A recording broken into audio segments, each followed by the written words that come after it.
Yes, I am wearing the same shirt. Don't judge me.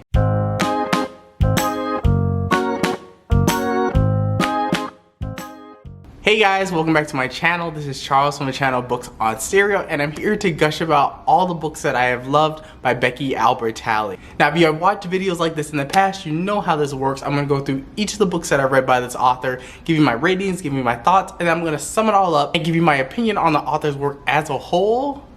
And then also if I recommend this author to you guys. And since this is Becky Albertalli and since I love her so much, we're also going to talk about the Love, Simon adaptation and the Love, Victor TV show as well. So you're getting a lot of good things in this video. So without further ado, let's get into the books. So up first we have the book that started it all, and it is Simon versus Homo Sapiens Agenda. If you haven't heard of this book, I don't know what you're doing. This book has been everywhere on BookTube, but it is essentially a gay YA rom-com with a little bit of twinge of mystery. I'm not going to go too much into the plot of this one because I think almost everyone has heard about this book, but let's get into the things that I loved about this book. I love the characters, I love the plot, and I love the writing. I never met characters that I just wanted to be friends with them in real life than the characters that I met in this book. They're all so three-dimensional and also fully realized that I just want to like live in this world forever, and I love these characters so much. Now I do see some of the critiques that are lodged against this book, and I get them. They're real honest things. They make sense for people who have gripes with this book. But for me, this is really just a celebratory, like joyous read that does contain some heartbreaking moment, but it also ends on a happily ever after. So I kind of consider this more like a romance more than a coming of age story, but they're kind of two intertwined. And so yeah, I love this book and I gave it a 5 out of 5 stars. Then we have The Upside of Unrequited, and this is a companion book to Simon versus Homo Sapiens Agenda. It's not a direct sequel to that book. I can't remember actually how this book actually connects into the Simon verse, but it's definitely set within that Simon verse. And I don't remember too much about this book, but I do know it is a YA romance featuring a plus size heroine, and who is actually Jewish, I believe, if I'm not correct. Don't remember too much about this book. The things that I do remember is that I did enjoy the characters, I did enjoy the writing, I did enjoy the plot, but this one was a little bit forgettable for me, which is not a bad thing, but I do remember having very fond memories of this book, and I gave this one a 4 out of 5 stars. Then up next we have Leah on the Offbeat, and this actually is a direct sequel to Simon versus a Homo Sapiens Agenda. In this book we actually follow Leah, who is Simon's best friend, and it's basically taking place during their senior year of high school. And so I know, hold up, before y'all get all angry at me, and when I say that I absolutely love this book, I get it. It can seem like this book is kind of retconning a lot of things that happened in Simon versus the Homo Sapiens Agenda, and it does at times feel a little bit fan fiction-y, but I don't really care. I love these characters. These characters could be just sitting around having coffee, and I will automatically give it a 5 out of 5 stars because I just love these characters so much. And I was surprised with the direction that this book took, but I also really quite enjoyed it. And so I gave this one a 5 out of 5 stars. Then the final kind of book in this whole series is, I believe it's called like Love Creekwood. I'll pop a picture next to me, and this is essentially a novella kind of taking place during characters like college years, and it isn't required reading. It just gives you a little kind of glimpse into how all of our couples are doing now that they're all going to college. I liked it, did love it, gave it a 4 out of 5 stars. I kind of wish we got more stories, like a full-length story instead of just a novella, but I enjoyed it for what it was. And if you love these characters, you're going to want to read the novella. Then up next I have What If It's Us, and this one is actually co-written with Adam Silvera, and this is a gay rom-com. I believe Becky writes a Jewish character and then Adam writes the Latinx character, and this is basically like a one-day kind of whirlwind romance set in New York City.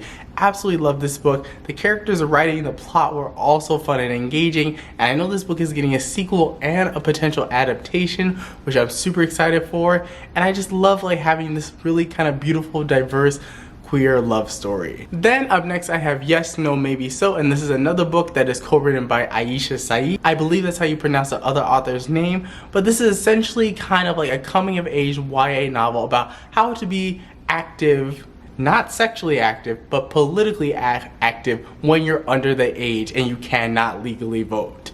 And so I get the point of this book, but it didn't quite work for me. I ended up giving it 3 out of 5 stars.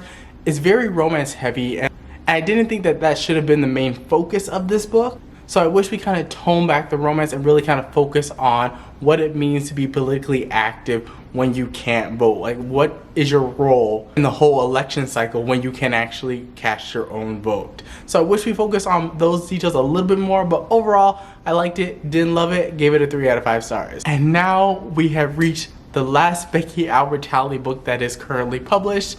I'm so incredibly sad, but I do know that What If It's Us is getting a sequel, which I'm super excited for. So we do have a little bit more Becky Albertalli coming down the pipeline, but I need more. Sorry, I need someone to feed my addiction. So let me shut up and talk about the last book. So last book is Kate in Waiting, and this is a really cool synopsis. So this is essentially taking like the two best friends kind of going after one guy trope, but kind of turning it on its head. So we have our main character Kate, and we have our best friend who's a dude. I can't remember his name off the top of my head. And they're both actually vying for the attentions of the new guy at their high school. And it is so good. I did not expect like that twist going into it, and I really enjoyed this kind of like queer romantic love triangle coming of age YA novel. Now, I didn't love these characters as much as I hoped to. It wasn't that I couldn't necessarily connect to them. It really kind of came down to the writing a little bit. I think this author abuses the word fuckboy a little bit too much in this book. I mean, it's like literally mentioned almost on every other page. It's quite a lot. And I get it, it's part of the character's vernacular, but it did come quite bit annoying, and this was just kind of exacerbated by the audiobook performance of the narrator, which I didn't quite love. I didn't think it really kind of captured Kate's voice, so that kind of really all kind of turned into like really me not being able to connect with our main heroine. And the plot was good, the writing was good, but I definitely feel like the character voices weren't quite there for me, and that's what kind of detracted from my love of this book, and I ended up giving this a 4 out of 5 stars. So let's talk about Becky Albertalli's books overall. I absolutely love her books. If you're interested in like queer, YA, kind of feel-good, comfort, rom-coms, then this is going to be your author. Like, I absolutely love her books. Some books I don't love as much as others, but one of the core things that I love about Becky's books is that her characters are usually so incredibly well defined and fully developed. And so if you're a character person, you will absolutely love this author. And since this is my video and we're going to talk about all things Becky Albertalli, we're going to talk about the movie adaptation of Simon vs. Homo Sapiens Agenda, which the movie is titled Just Love Simon.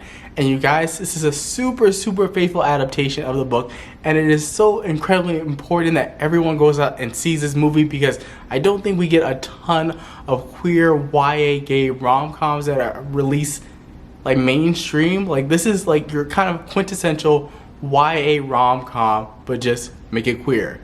And it's so incredibly good. It has beautiful moments. It has a beautiful mystery in trying to figure out who this mysterious character Blue is, and just all the characters, all the performances just really make you want to live in this world. And I'm so mad that we don't get more films following these cast of characters, because every single character in this movie, I'm like, you deserve a spin-off movie, you deserve a spin-off movie, and you deserve a spin-off movie.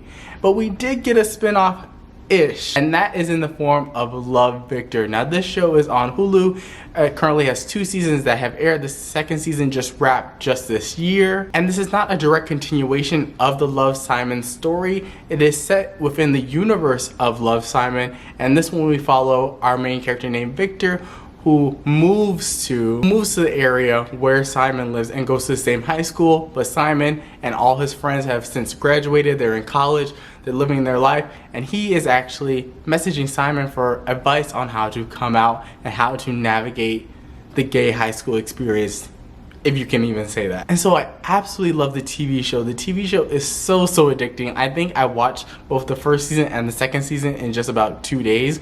Once you start watching the show, you cannot stop watching it. All the characters are just so amazing, and even though it's not a direct continuation of the characters that we know, the characters that we are given, I'm like, I can easily see Becky Albertalli writing these characters in her own books if she decides to set more books at Creekwood. And so I love this one. So either way you go with Becky Albertalli, you will love her books or you'll love her adaptations. There's something for everyone. If you don't feel like reading, she has excellent adaptations that you can go check out that do a really great job of capturing the essence of the source material, while also make you very curious about going and reading the source material. So I can't really imagine a scenario where you lose in this scenario. You're just gonna be winning either way. So let me know down in the comment sections down below which are some of your favorite Becky Albertalli books, and whether you like Love Simon the movie or you prefer Love Victor the TV show. Oh, we're getting controversial here.